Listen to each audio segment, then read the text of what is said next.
Amém. Amém, queridos.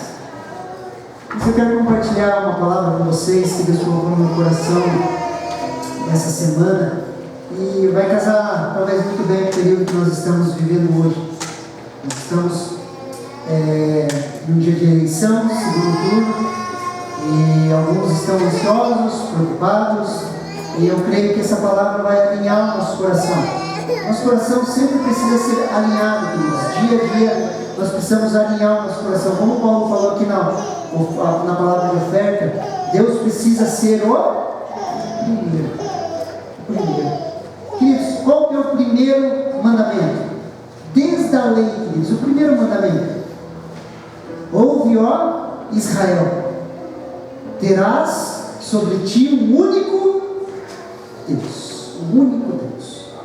Amarás o teu Deus de todo o teu coração, com todas as suas forças, com todo o seu intelecto.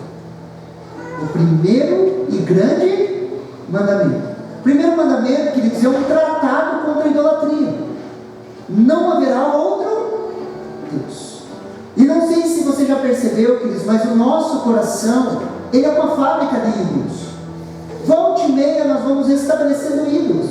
Nós achamos, queridos, que ídolos, queridos, são só imagens de escultura que as religiões criaram e se prostram diante delas. Queridos, mas situações, pessoas, emoções, dinheiro, muitas coisas, elas se tornam ídolos no nosso coração. O que é um ídolo, queridos? Aquele que toma o primeiro lugar. E o ídolo, queridos, pode ser algo bom, pode ser um filho, quando ele se torna o primeiro no seu coração. Pode ser o seu marido, pode ser a sua esposa, pode ser pessoas, podem ser circunstâncias que tomam o primeiro lugar. E o primeiro lugar do nosso coração, queridos, o trono da nossa existência tem que ser Cristo Jesus. Posso ouvir um amém? E nós precisamos lutar, guerrear e alinhar o nosso coração. Olha o que Jeremias, queridos, capítulo 17, versículo do 5 ao 10 nos fala. Jeremias 17, do 5 ao 10. Preste muita atenção. Assim diz o Senhor: maldito aquele que confia no ser humano, que faz da carne mortal o seu braço e cujo coração se desvia do Senhor. Porque ele será como um arbusto solitário no deserto, e não verá quando vier o bem. Pelo contrário, morrerá nos lugares secos do deserto, na terra salgada e inabitável. Versículo 7. Bendito aquele que confia no Senhor, a esperança é o Senhor. Porque ele é como a árvore plantada junto às águas, que estende as suas raízes para o ribeiro, e não receia quando vem o calor, porque as suas folhas permanecem verdes, e no ano da seca não se perturba, nem deixa de dar fruto. Enganoso é o coração, mais do que todas as coisas, e desesperadamente corrupto. Quem poderá entendê-lo? Eu, o Senhor, sondo o coração, eu provo os pensamentos, para dar cada um segundo os seus caminhos, segundo o fruto das suas ações. Glória. Queridos, aqui nós podemos pegar pelo menos 3 princípios. 3 princípios. Primeiro, maldito o homem que confia no ser humano. Maldito o homem que confia no próprio homem. Maldito o homem que confia, deposita a sua confiança e a sua esperança no homem. Maldito o homem que confia no seu próprio eu. Quando depositamos a nossa confiança e a nossa esperança em nós mesmos, nas nossas habilidades, nos nossos dons e nos nossos talentos. Maldito o homem que confia no ser humano. Um princípio. Segundo princípio, queridos: enganoso é o coração, mais do que todas as coisas, desesperadamente corrupto. Enganoso é o... Se você se conhece bem, você sabe que você não é tão bonzinho assim. Sim ou não? Por quê? Porque enganoso é o nosso Coração. E desesperadamente corrupto, uma fábrica de ídolos, queridos. Uma fábrica de pensamentos que são contrários aos pensamentos de Deus. Uma fábrica de corrupção. Os nossos corações, queridos, eles são extremamente enganosos. Nós não podemos confiar nos nossos corações. Terceiro princípio: eu, Senhor, sou o coração. Deus é o Deus que sonda o nosso coração. Por isso que eu e você, queridos, podemos fazer o certo, cair em tensão errada, que vai ser errado, porque Deus sonda o coração. Por isso, queridos, que Jesus falou, aquele que na lei dizia assim: aquele que se deita com uma mulher comete adultério, aquele que olha para uma mulher e a deseja no coração já cometeu adultério em seu coração. Por quê? Porque existe um Deus que sonda o nosso coração. Não adianta ter a fachada bonita e o coração torto. Lembra os fariseus? Jesus olha para eles e chama eles do quê? Banco de sepulcros caiados. Por fora vocês são bonitos, uma aparente religiosidade, sempre bonitinhos, e por dentro cheios de morte. Por quê? Porque Deus sonda os nossos corações. Nossa confiança, queridos, deve ser depositada em Deus, no Criador dos céus e da terra. E eu e você, queridos, dia a dia, nós somos tentados a confiar na carne morta. Nós somos tentados, queridos, a confiar em nós mesmos. Nós somos tentados a confiar em pessoas. Nós somos tentados em depositar a nossa confiança e esperança em um monte de coisas que não é Deus. E isso começa lá no Éden, queridos. Quando o homem trai a Deus, o homem perde a comunhão e a proteção. O medo nasce, a voz de Deus, que era uma voz para o relacionamento, se torna um terror no coração do homem. Queridos, lembra lá, queridos, Deus cria os céus, a terra, cria o Éden. Dentro do Éden Ele estabelece um jardim, um lugar de confiança, queridos, um lugar de relacionamento, um lugar onde não existia morte, não existia medo. Deus se relacionava com o homem. Posso ouvir um amém? Imagine, queridos, era um ambiente extremamente agradável, livre do pecado. Não havia morte, não havia destruição, não havia nada dessas coisas que nós vemos. Um ambiente perfeito, o homem estava seguro. Quando o homem decide trair a Deus, queridos, essa comunhão é rompida. O homem sai desse local de segurança. Agora se coloque, queridos, no lugar do homem. Se coloque no lugar do primeiro casal. Imagine você vivendo, queridos. Nós não sabemos quanto tempo eles viveram no Éden, queridos, mas pode ter sido muitos anos. Imagine você num lugar de proteção, de um ambiente de comunhão com Deus, onde não havia morte, ferimento, dor, não sangrava, nada não ia. De repente, queridos, o pecado entra. A voz de Deus que o homem escuta no jardim, que era uma voz que chamava ele para a comunhão, se torna um terror no seu coração. O medo nasce, queridos. Quando Deus se aproxima, o homem se esconde. E de repente vem a sentença: saiam do jardim. Agora imagine o homem saindo do jardim, queridos, de um lugar de extrema comunhão e proteção. Imagine a primeira vez que eles pisaram um espinho, a primeira vez que eles se cortaram, a primeira vez que eles se machucaram. Por quê? Porque no Éden não existia isso, não havia morte, destruição, medo. Agora o coração do homem está cheio de temor, de medo. O homem que tinha sido criado para estar debaixo de confiança, de proteção, de um relacionamento que o protegia, agora ele está sozinho. Do suor do seu rosto você vai se alimentar. Deus está falando o quê? A partir de agora, se vira. Glória a Deus. O terror enche o coração daquele ser humano, queridos. E o pecado de Adão e Eva, que eles contaminam toda a raça humana. Por isso que muitas vezes o terror enche o nosso coração. Por isso que o medo tenta nos dominar, nos segurar, nos prender. O homem, queridos, que foi chamado para reinar sobre o ambiente, se torna refém daquilo que o cercava. Olha o que Gênesis capítulo 1, versículo 26 ao 28. Tenho falado muito sobre esse versículo com vocês, ó. E Deus disse: façamos o homem à nossa imagem, conforme a nossa semelhança. Tenha ele domínio sobre os peixes do mar, sobre as aves dos céus, sobre todos os animais domésticos, sobre toda a terra, e sobre todos os animais que se arrastejam pela terra. Assim Deus criou o ser humano, a sua imagem, a imagem de Deus os criou. Homem e mulher os criou. Versículo 28. E Deus os abençoou e lhe disse: sejam fecundos, multipliquem, encham a terra, sujeitem-na, tenham domínio sobre os peixes do mar, sobre as aves dos céus e sobre todo animal que se arrasteja pela terra. Queridos, Deus estabelece o homem, queridos, coloca o homem como coroa da criação e fala para o homem o que? Domine sobre a criação. A palavra domínio, queridos, olha lá, ó. A palavra domínio, queridos, é radá em grego, em hebraico. Olha o que ela significa, queridos. O primeiro ponto dela significa o quê?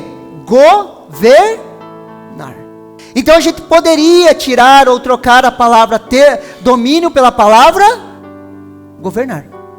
Deus estabeleceu o homem como governante do mundo. Imagine, queridos, o homem governava sobre toda a criação, sobre todos os animais, queridos. Quando o pecado entra, queridos, aquele que estava governando sobre as situações passa a ser governado. Quer ver um exemplo? Da onde vem o tabaco? Da planta. Da onde vem a cachaça? De uma planta. Da onde vem a cocaína? De uma planta. Aquilo que era para o homem dominar, agora está dominando o ser humano. Pastor, concordo. Agora vamos lá. Da onde vem a farinha branca? Fala aí, queridos. Da onde vem a farinha branca? Do trigo. Da onde vem o açúcar? Da cana, do trigo. Da onde vem a cafeína? Aquilo que era para a gente dominar, está nos dominando. Porque senão a gente fica muito moralista, né? Aquele ali não para de fumar, mas você não para de comer açúcar. Só para igualar assim, né? Não estou defendendo cigarro, nunca defendi, não defendo cigarro, bebida, não defendo. Mas a gente precisa começar a compreender e dar um passinho a mais. Posso ouvir um amém? Aleluia. Olha que interessante, queridos. Gênesis capítulo 1, versículo 28. E Gênesis capítulo 9, versículo 1 e versículo 2. Preste atenção aqui. E Deus abençoou e lhes disse: sejam fecundos, multipliquem-se, encham a terra, sujeitem, tenham domínio sobre os peixes do mar, sobre as aves dos céus e sobre todo o animal que se arrasteja. Aqui ainda não havia queda, queridos. Deus cria o homem e abençoa o homem. Determina o domínio de Deus, o domínio do homem sobre a terra. Gênesis capítulo 9, queridos, já aconteceu a queda, teve toda a degradação humana. Aqui é depois da saída do dilúvio. Posso ouvir um amém? Quando o homem está saindo da arca, olha o que Deus fala para o homem. Deus abençoou a Noé e seus filhos, dizendo: sejam fecundos, multipliquem-se e encham a terra. Todos os animais da terra, todas as aves dos céus terão medo e pavor de vocês. Tudo que se move sobre a terra, sobre os peixes do mar, serão entregues às suas mãos. Qual que é a diferença de um e do outro? Foi perdido o governo, o domínio. Gênesis 1, 28, Deus manda o homem dominar sobre a criação. Gênesis 9, queridos, depois da queda, o reset na humanidade, Noé está saindo da arca, Deus fala: multipliquem-se, frutifiquem, multipliquem e encham a terra. Só que vocês perderam o domínio, a capacidade de governo. E deixa eu falar uma coisa para você. Dentro de nós, eu e você, estamos correndo atrás dessa capacidade de governar as circunstâncias. Você sabe que você não gosta que as circunstâncias te governem. E inconscientemente nós estamos em uma guerra para o quê? Para tentar recuperar o governo, o domínio. Nós não gostamos que circunstâncias nos dominem. E nós estamos nessa busca inconsciente, queridos. A diferença entre uma bênção e a outra bênção é a falta do domínio. O governo foi perdido. Agora, de forma consciente ou inconsciente, eu e você estamos correndo atrás desse domínio, através da força do nosso braço, muitas vezes. Nós estamos correndo, para quê? Para tentar ter o domínio novamente. Por isso que o chamado de Jesus, queridos, é extremamente radical. Olha o que Mateus 28, do 18 ao 20 nos fala. Jesus aproximou-se dizendo: toda a autoridade me foi dada nos céus e na terra. Portanto, vão e façam discípulos de todas as nações, batizando-os em nome do Pai, do Filho e do Espírito Santo, ensinando-os a guardar todas as coisas que eu tenho ordenado a vocês. E eis que estou convosco todos os dias até a consumação dos tempos. Queridos, Jesus vem para a terra, o que ele faz, queridos? Uma das coisas, do motor primário de Jesus vir na terra foi o quê? Tomar novamente esse domínio. Por isso que Jesus olha para os seus discípulos e fala: toda a autoridade foi me dada. Eu tomei das mãos de Satanás o domínio que ele tinha sobre a terra, porque o príncipe desse mundo já foi julgado. Por que Jesus fala de Satanás como príncipe desse mundo? Porque ele usurpou de Adão e Eva, queridos, o controle do mundo, o domínio. Jesus vem na cruz do Calvário, retoma esse domínio. Ele olha para a igreja e fala: foi-me dada toda a autoridade nos céus e na terra, porque eu retomei essa autoridade, eu empodero vocês, vão e façam discípulos. Por isso que o chamado de Jesus é extremamente radical, queridos. Ele restaura a nossa posição. Agora somos chamados a confiar nele, totalmente nele, de forma total e restrita. Toda a autoridade foi dada a Jesus. Agora eu e você devemos depositar a nossa confiança nele. Ele está sentado no trono, à direita de Deus, queridos, acima de toda circunstância, situação, o nome que está sobre todo nome. Queridos, o governo está nas mãos dele. E mais, ele empoderou a mim e a você para uma missão. O Deus, Criador dos céus e da terra, olha para você e fala: vai, faça discípulos, eu te empodero, porque toda a autoridade foi me dada. Só que esse chamado é extremamente radical, queridos. Por quê? Porque eu e você somos desafiados dia a dia a colocar nossa esperança e confiança totalmente nele.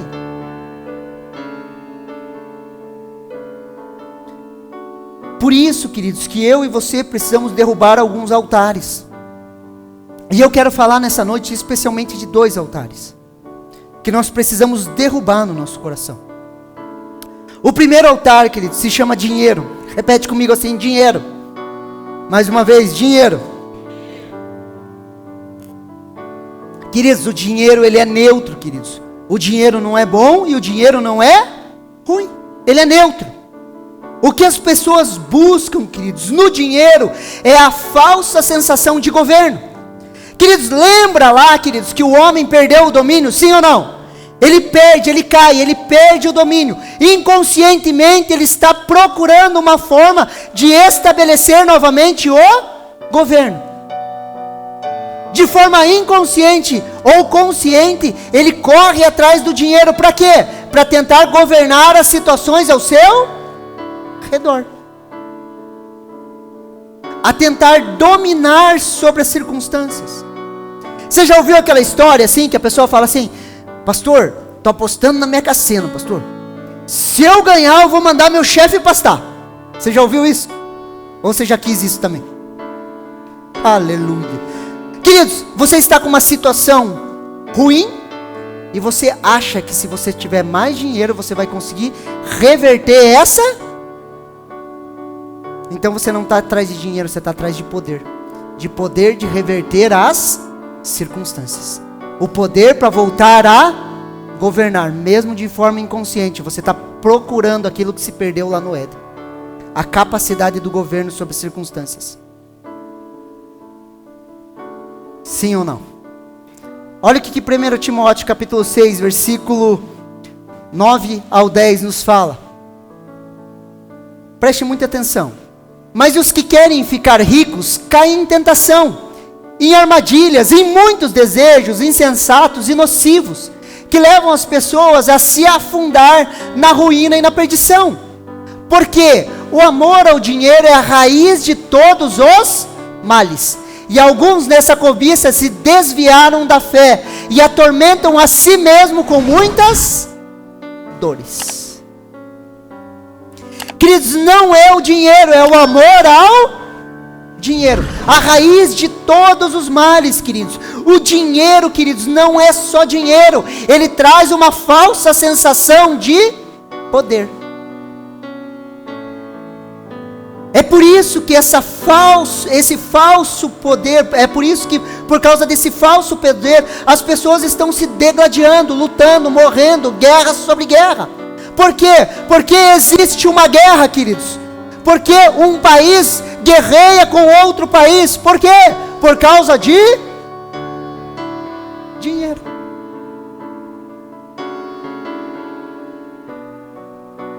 Por isso, queridos, que muitas vezes nós não queremos mais dinheiro, mas queremos a sensação, ou a falsa sensação de poder e de controle.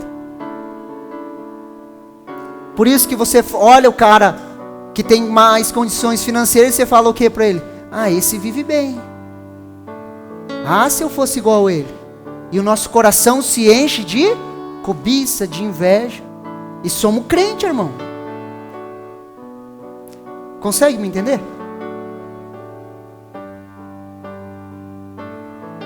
Não é o dinheiro, queridos. É o que ele nos proporciona. E nós precisamos detonar essa falsa confiança em nossas vidas. Olha o que Mateus capítulo 6, versículo 31 ao 34 nos fala. Preste atenção aqui, por favor. Portanto, não se preocupem dizendo o que comeremos, o que beberemos ou com que nos vestimos. Porque os gentios é que procuram todas essas coisas. O Pai de vocês que está no céu sabe que vocês precisam de todas elas. Mas busquem em primeiro lugar o reino de Deus e a sua justiça. E todas essas coisas lhes serão acrescentadas. Versículo 34. Portanto, não se preocupem com o dia de amanhã, pois o amanhã trará os seus cuidados. Basta ao dia o seu próprio mal. Queridos, quando eu e a Kellen casamos, nós colocamos esse versículo de Mateus capítulo 6, versículo 36 no nosso convite de casamento. Mas buscai em primeiro lugar o reino de Deus e a sua justiça. O nosso chamado, queridos, é para buscarmos em primeiro lugar o reino de Deus e a sua justiça. Depositamos a nossa confiança nele, queridos. Ele vai fazer, Ele está conosco, nada vai nos faltar, Ele é nosso Pai. Por isso que nós devemos, queridos, buscar em primeiro lugar o seu reino. Busque em primeiro lugar o reino de Deus. Não busque uma melhor condição financeira em primeiro lugar. E tudo isso é consequência da primeira busca. Como Paulo falou na palavra de oferta, é o primeiro. Quem que é o primeiro nas nossas vidas?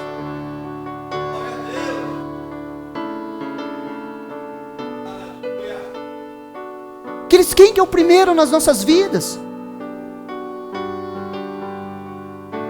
Quando eu e a Kelly estávamos para casar, queridos, Deus me falou uma palavra assim, Ele falou assim, não se preocupa com nada, continua fazendo o que você estava fazendo. 2010, 2011, 2012, 2011, 2012, foram os anos que eu mais trabalhei na igreja, queridos. Que eu mais investi tempo, principalmente em 2012. Eu ajustei, queridos, os meus horários de trabalho, queridos, para mim ganhar aquilo que eu precisava para sobreviver. Só. Eu me mantia, queridos. E 2012 trabalhamos, queridos, trabalhamos na igreja, com esse versículo como remo. Eu falei, é isso aqui que eu vou fazer. E trabalhando. Queridos, faltava 2 semanas para o nosso casamento, queridos, não tinha lugar para onde a gente morar. Eu tinha conseguido uma casa, a gente tinha alugado uma casa, de repente não tinha dado aquele negócio, faltava 2 semanas para casar. E aquele desespero no povo, né? Todo mundo se matando ao meu redor, quase me bateram, querido. Você vai casar, que irresponsabilidade, você não busca uma casa e não sei o quê. Eu falei para minha mãe, Deus me falou que vai vir aqui dentro de casa, porque eu estou fazendo e estou buscando em primeiro lugar o reino dele. Queridos, 2 semanas, 1 semana e meia antes de casar, um amigo meu me liga e fala assim, você vai casar, né? Eu tenho um apartamento, você quer alugar? Falei, quanto? Tanto. Então tá bom, estou alugado. Consegue me entender?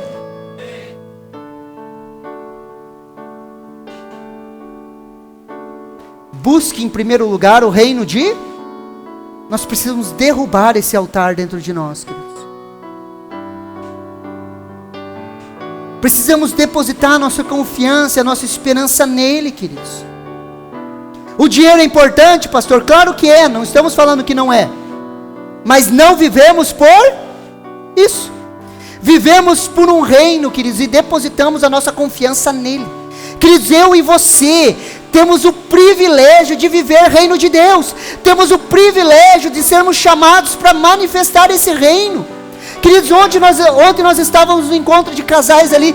Pensa num tempo sobrenatural, queridos. Um mover, um agir de Deus, queridos. Uma unção naquele lugar, queridos. Pessoas sendo movidas por Deus, palavras proféticas.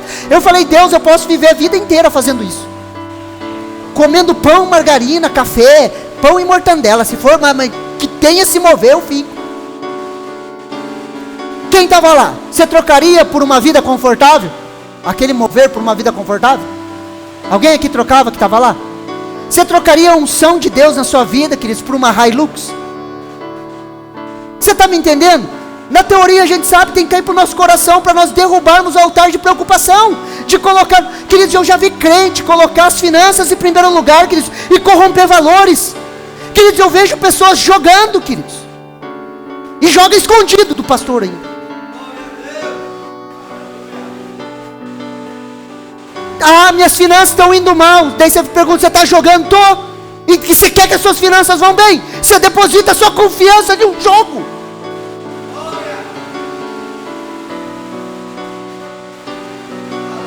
Eu tenho visto pessoas falindo por causa disso, queridos.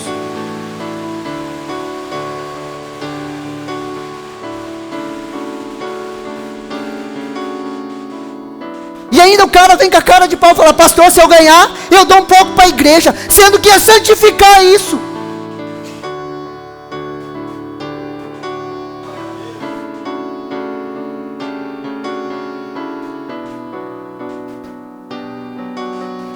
Confiança, queridos, e esperança estão interligados. Olha o que Jeremias capítulo 17, versículo 7 nos fala.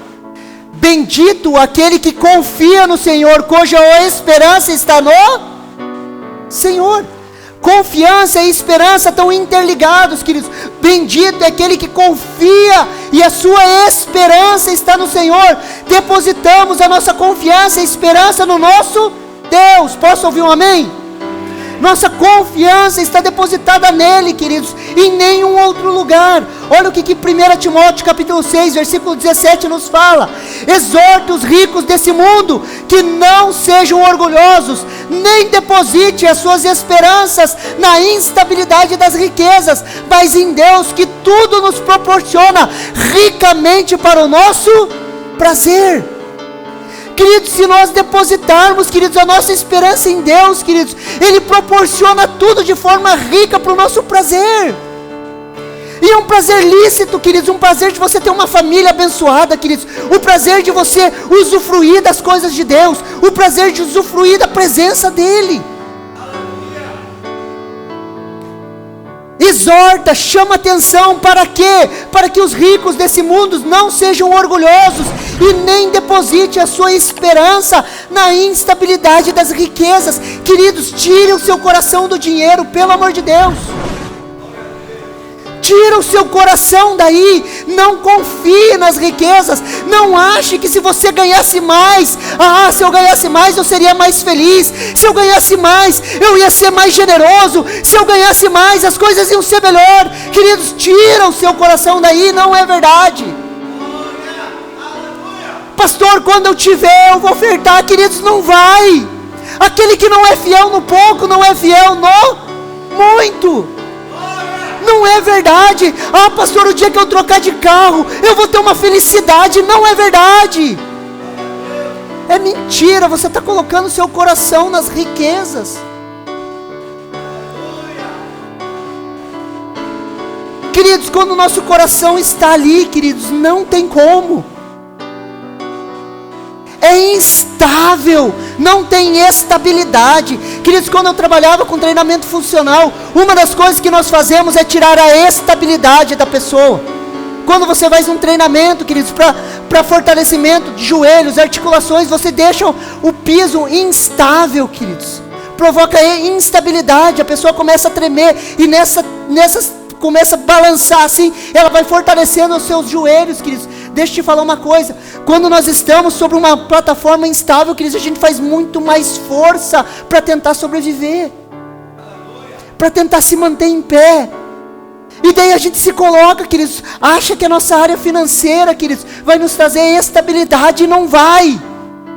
Porque as finanças são instáveis, o nosso coração não consegue ficar firme ali. Nós passamos por uma pandemia, queridos, quantos projetos, obras que eram totalmente estáveis, queridos, quebraram, faliram. Por quê? Porque as finanças não são terreno para nós depositarmos o nosso coração e a nossa confiança. E a gente é enganado dia a dia. Ah, se eu tivesse uma coisa assim melhor. Ah, se eu tivesse móveis novos. Ah, se eu tivesse isso. Ah, se eu tivesse aquilo. Ah, se fosse assim. Ah, se fosse assado. E a gente fica, queridos, ano após ano, correndo atrás do vento. Ah, pastor, você acha que é errado ter as coisas? Não é isso que eu estou falando. Eu estou falando que depositar o coração nisso, isso sim é errado. Posso ouvir um amém? E o conceito que nós temos de riqueza, queridos, ele mudou muito ao longo dos anos, queridos. Quando a gente fala, quando você lê um versículo desse, você pensa assim, aos ricos desse mundo, você pensa nos multimilionários que nós temos hoje. Queridos, naquele tempo, quando a gente volta para lá, não existiam multimilionários. Não existiam pessoas extremamente ricas. Sabe qual que era o conceito de riqueza? 2 túnicas e mais do que mais dos suprimentos para um dia, do que um dia. As pessoas antes trabalhavam para se alimentar, era o contexto da maioria. Quem tinha um pouquinho mais, queridos, tinha 2 túnicas. Lembre-se que não é roupa igual a gente, você vai e compra roupa, joga fora. Queridos, o cara tinha uma roupa, era uma roupa, era só aquela roupa. Ele vivia, era uma roupa só. Se ele tivesse 2, queridos, e um pouquinho mais de dinheiro assim para sobreviver lá uma semana, o que os caras... aonde que ele era classificado? Como rico. Você tem mais de uma roupa? Você tem feijão por uma semana em casa? Glória a Deus, aleluia.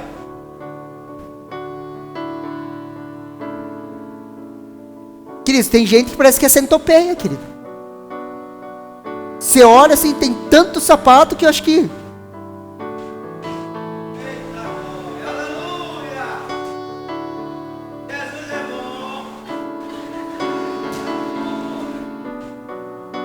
Sim ou não? Você consegue entender que os conceitos mudaram quando a gente olha? Porque a gente gosta de jogar para o outro, né? Eu não sou isso aí, eu não sou rico. Queridos, em um mundo, preste muita atenção aqui em mim. Em um mundo que 1/3 das pessoas não tem o que comer, queridos, nós estamos muito bem.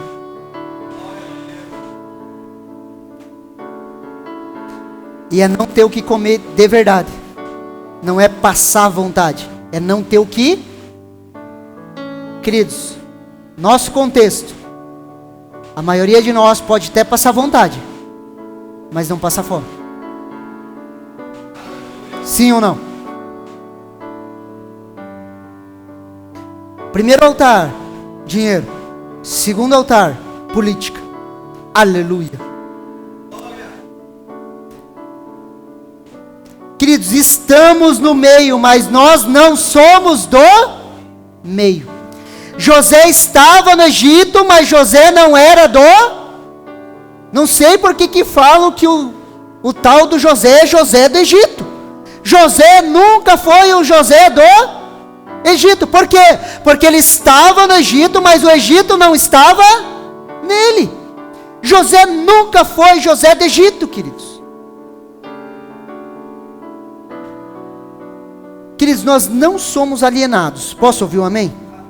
Nós não somos alienados, nós precisamos estar antenados com todas as coisas que estão acontecendo ao nosso redor. Só que nós precisamos lembrar que nós não somos deste mundo. Mas a nossa confiança e a nossa esperança não está cravada no estado.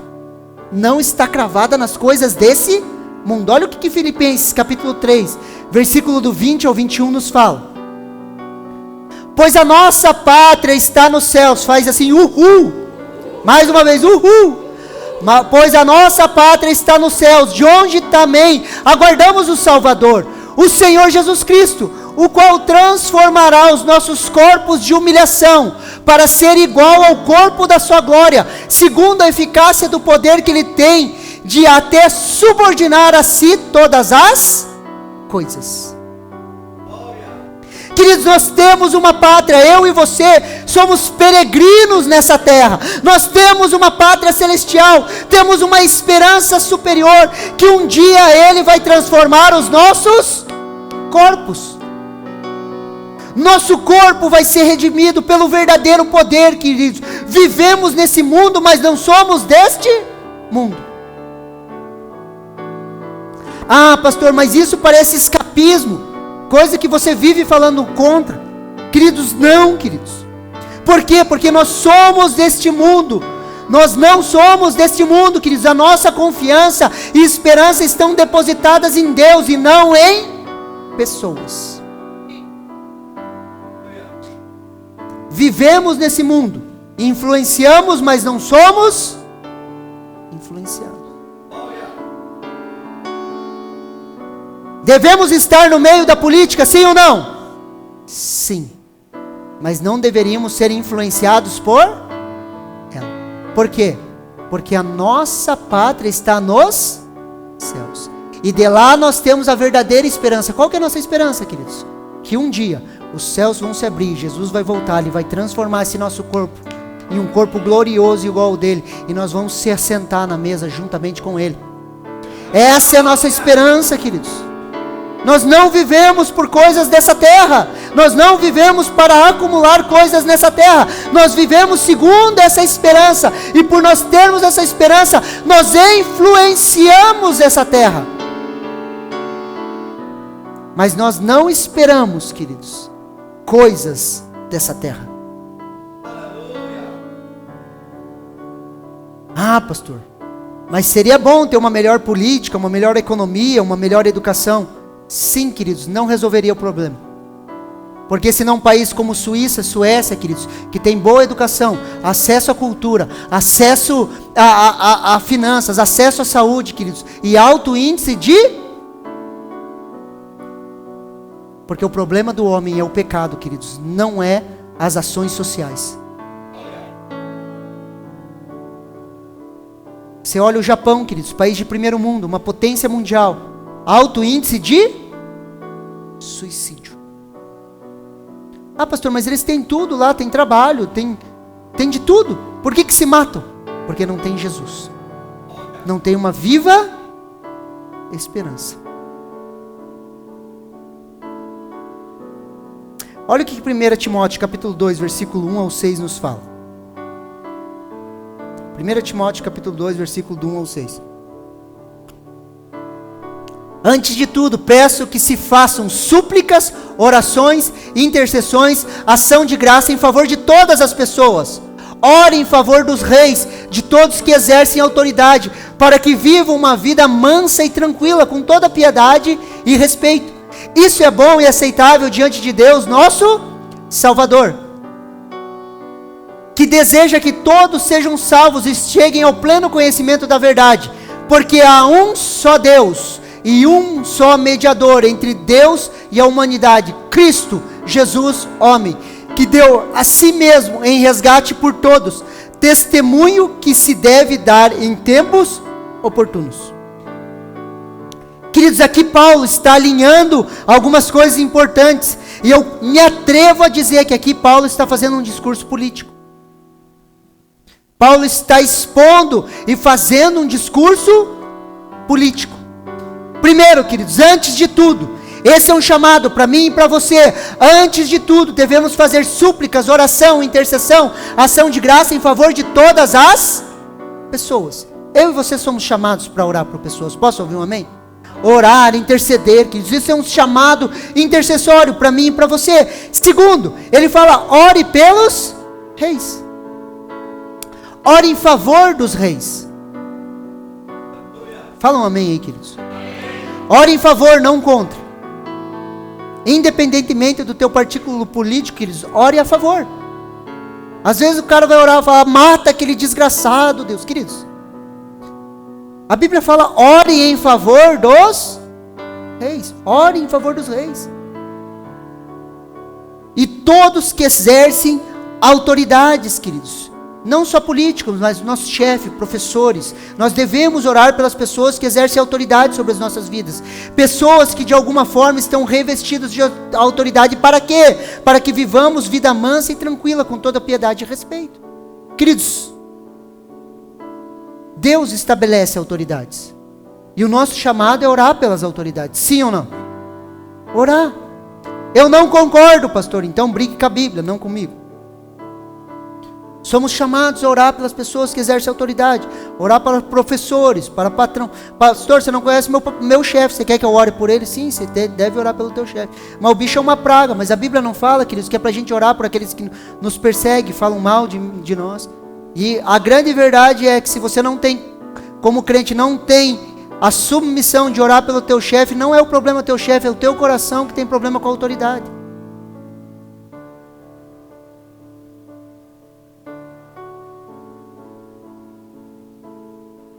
Sim ou não? 1 Timóteo capítulo 2, versículo 3, olha que interessante. Isso é bom e aceitável diante de Deus, nosso Salvador. Isso é bom e aceitável, mesmo que eu e você não concordemos com isso. Diante de Deus, o nosso Salvador. Aqui eu gostaria que você prestasse muita atenção, queridos.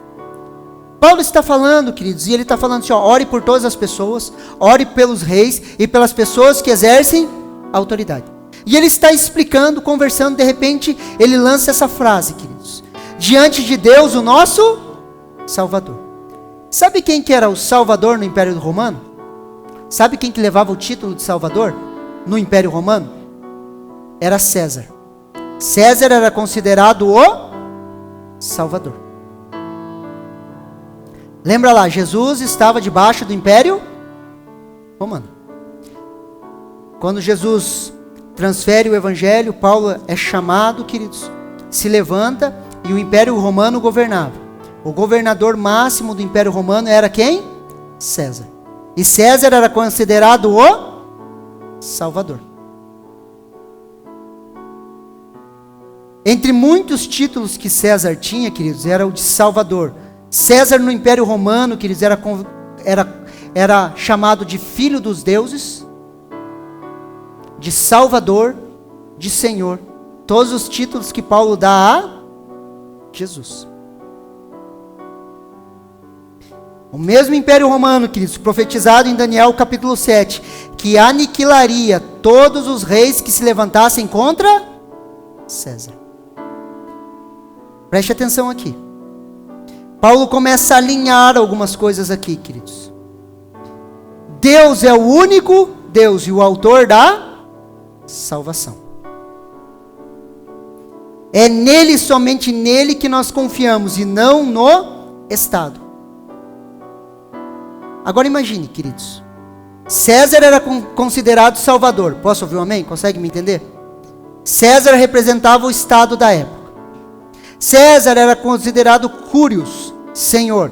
César era chamado Filho dos Deuses. Agora se levanta o apóstolo Paulo, queridos, fala, ore pelos reis, ore por César. Mas somente Jesus é o Senhor. O que Paulo estava fazendo? Destronando César do coração das pessoas. Porque no Império Romano as pessoas esperavam a salvação viesse de César.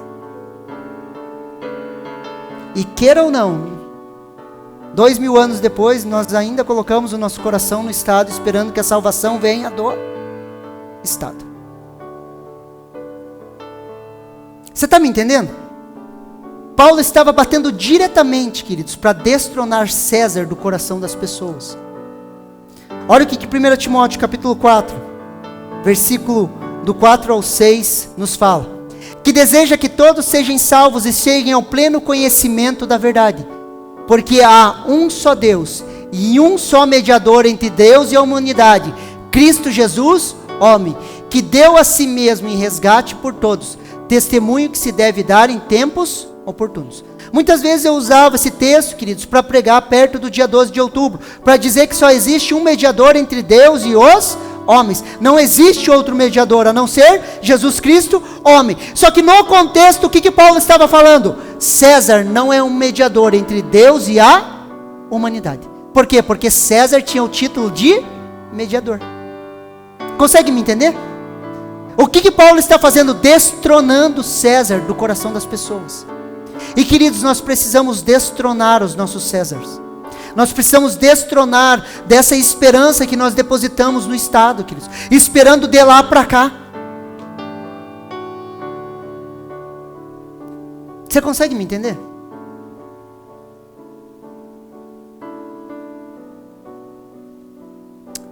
Paulo continua só um mediador entre Deus e a humanidade. Mais uma vez Paulo destrona César. César para os romanos, queridos, era o mediador entre os deuses e os seres humanos, onde os súditos dos impérios deveriam reverenciá-lo, depositar a sua confiança nele. Mas eu e você cremos que Jesus Cristo é o Filho de Deus, o Filho do Deus vivo, e nele nós depositamos a nossa esperança. Consegue me entender? Paulo está fazendo um discurso, de repente ele começa a falar: César não é Salvador. César não é o mediador entre Deus e os homens. César não é Cúrios ou Senhor sobre a vida de vocês. E com esse discurso, Paulo subiu às autoridades máximas romanas até ser decapitado.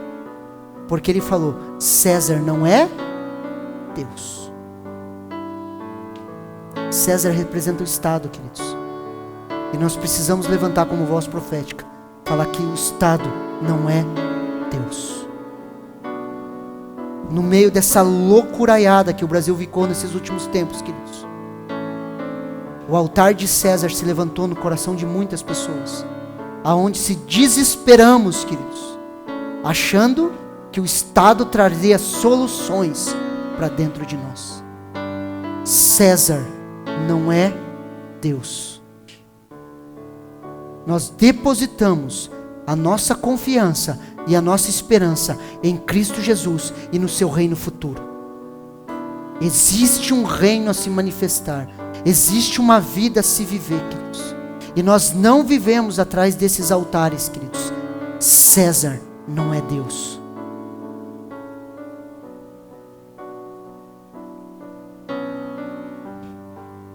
César não é Deus. Jesus é o nosso Senhor, é o nosso Salvador, aonde depositamos a nossa confiança e a nossa esperança. Pastor, e se as coisas piorarem, queridos, Deus está fazendo uma história, queridos. Esses dias eu li do homem que me transmitiu o Evangelho, um professor Carli. Ele tinha uma pesquisa escrita dos seus antepassados que saíram da Rússia, menonitas. Foram perseguidos pelo comunismo na Rússia. Tiveram que sair de lá, tiveram suas propriedades tomadas. Eles saíram de lá e o que aconteceu?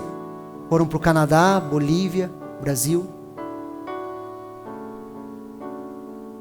Foi fácil passar o que eles passaram? Só que o Evangelho chegou até nós e você está ouvindo essa palavra porque alguém lá atrás foi perseguido. Por quê? Porque a história de Deus está sendo escrita naquele tempo, naquele momento. Eles foram perseguidos. Mas aquilo cooperou para o bem do Evangelho. O Evangelho se espalhou pelo mundo. Só que nós, dentro de nós, ainda queremos uma vida confortável. É isso que nós queremos ficar. Queridos, e se eles tivessem ficado lá? E se eles tivessem se trancado em colônias ainda lá? Será que não estariam parecidos com as colônias da Bolívia? Só que para o bem do Evangelho, queridos, as coisas foram se espalhando. Todas as coisas cooperam para o bem daqueles que amam a Deus, daqueles que andam segundo o seu propósito. E quando as coisas, a perseguição vem, as coisas se espalham, queridos. No final das contas, quando nós estivermos diante de Jesus, preste atenção aqui, quando nós estivermos diante de Jesus, você vai olhar para toda a sua vida, queridos. Sabe que todas as coisas cooperam para o bem daqueles que amam a Deus? É você chegar no fim, quando Jesus voltar, e você ver toda a sua vida e você falar assim: eu não mudaria nada. Por quê? Porque eu vi a boa mão de Deus em todas as coisas, me guiando. Queridos, Deus está guiando a nação brasileira para o maior avivamento que a face da terra já viu.